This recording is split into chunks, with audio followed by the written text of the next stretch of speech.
I was right on her. I probably shouldn't have been that close to her.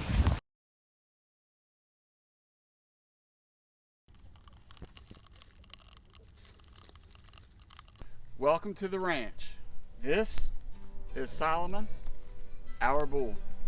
And today I'm going to tell you why we've chosen him to be the sire of our herd.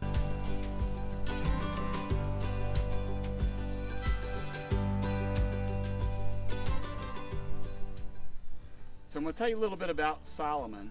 Solomon, as I mentioned, is our herd sire. And we purchased him when he was about 9 months old. And the reason why we did that was so he would be familiar with us. And you can see that we're able to handle him. He's very well behaved. So the reason why we purchased him at 9 months was so that we could have him around our herd, but most importantly, around our ranch. With us being a big family and having little kids, we needed to make sure that we had a bull that was well behaved. And so as you can see, Solomon is very familiar with us. He's gentle. I can put him pretty much anywhere and know that he's not going to run after people. So one thing that they tell you with bulls is to never put yourself between them and the female. So we definitely behave ourselves as well and don't put him in a bad spot. But you can see that he's really chill. And this is what we wanted from a bull, so that we knew that if the kids came out, they would be safe. Now Solomon is a Brangus bull. And there's one additional piece about him that I'm going to tell you about in just a minute. But Brangus is really important for us, and that means that he is a cross between an Angus and a Brahman. And the reason why they started crossing them was because the Black Angus at times in really hot environments would not provide the male services, the stud services that people wanted. And so by incorporating the Brahman into their bloodline, they're able to withstand weather. They're very hardy. They can be utilized in a lot of different climates, much like we see with the Longhorns. But that's why we see that he has what we call the curtain neck, or the brisket. His brisket is heavier, and you can see, because he likes to be handled. So Solomon is fantastic in the heat. The heat doesn't bother him. He knows to get in the shade when he needs to, or get in the pond when he needs to cool down. But he also knows how to take care of his business. So over the past few years, he has been the sire of all the calves that we see around here. So one other piece that I wanted to talk about with Solomon is that he is referred to as a low birth weight bull. And the reason why we went with a low birth weight is because a lot of our females were first-time mamas. And you have to be really careful not to have a bull that is too big, or else you, as a farmer, are going to have to help pull the calves. And with the work that I do and the busyness that we have as a big family, Monica nor myself have the time to come out and pull calves. So the way to get around that is to make sure that you have a low birth weight or a smaller structured bull. Now this is really great because I wanted to show you the difference between a low birth weight bull and a Longhorn bull. In the old days, they say that people use Longhorn bulls for the first calving season on new mamas. And the reason why is because of the back, hips, and the shoulders. So if you look at a low birth weight, if you notice, his hips are a little bit thinner.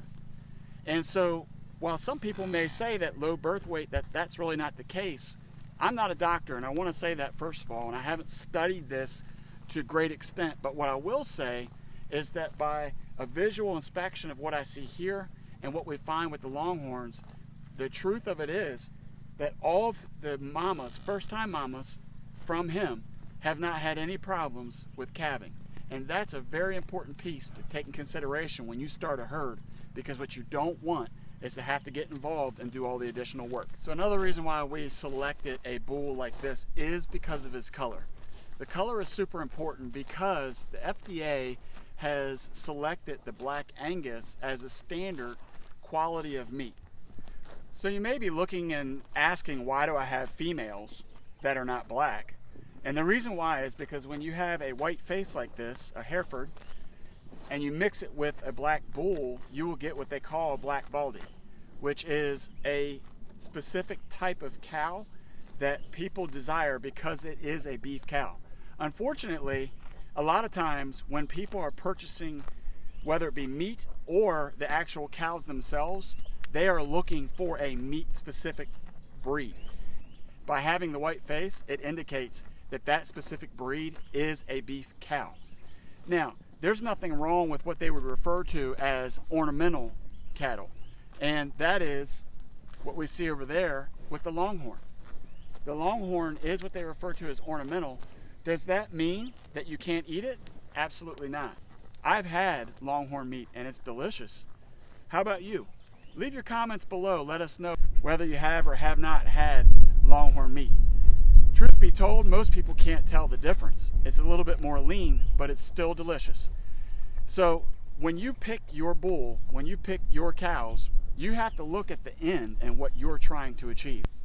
When we've sold cattle in the past that were mixed with longhorn, we don't get top dollar.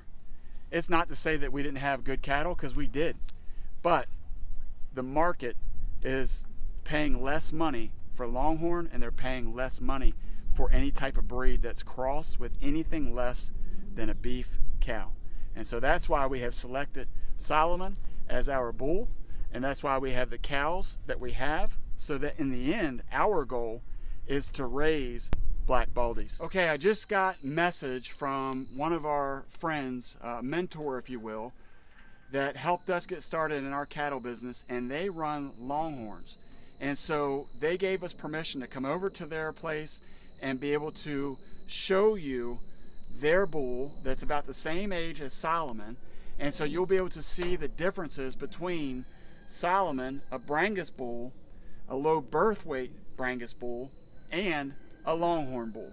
They're both about the same age, and we're going to be able to check him out. He's beautiful, so I can't wait to take you there. Let's go.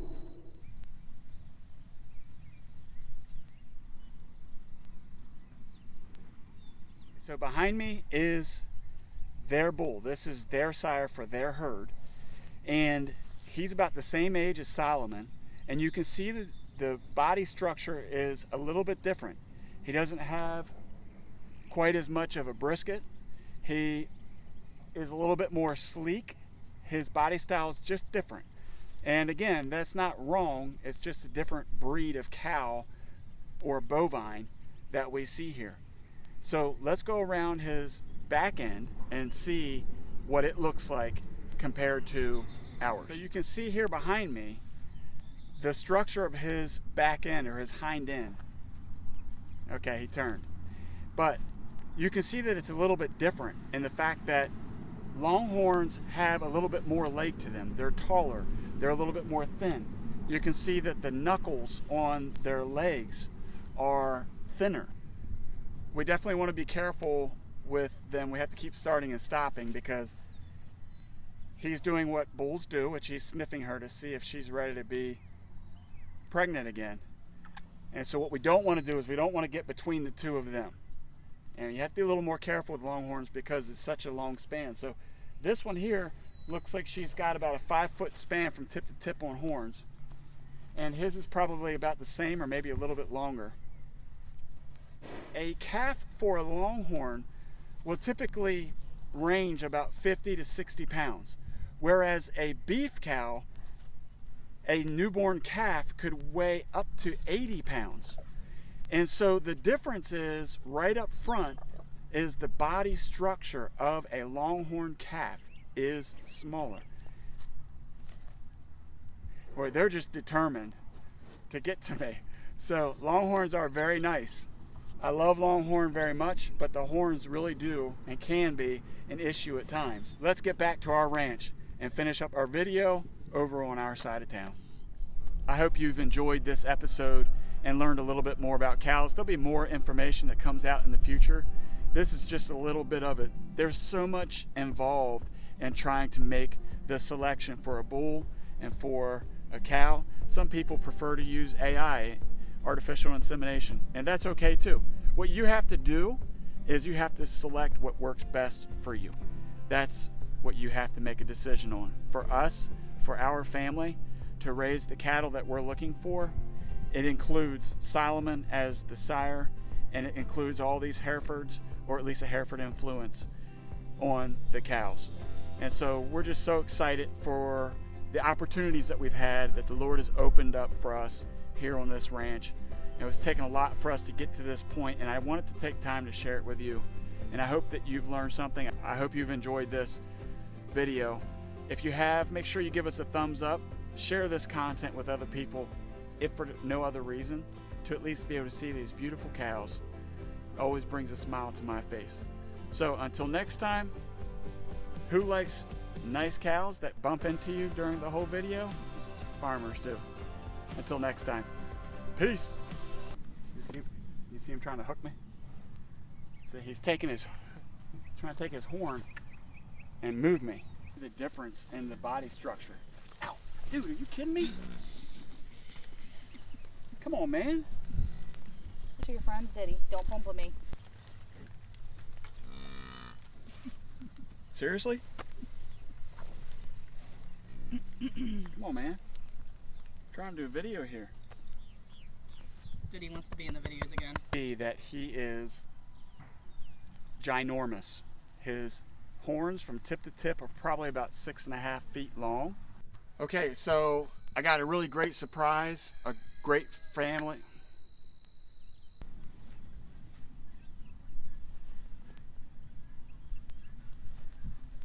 And done. I'm not doing that. I got a great surprise.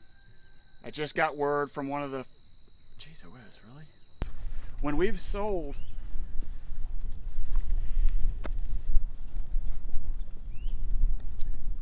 When we have sold cattle... Seriously? You did that. You created that monster.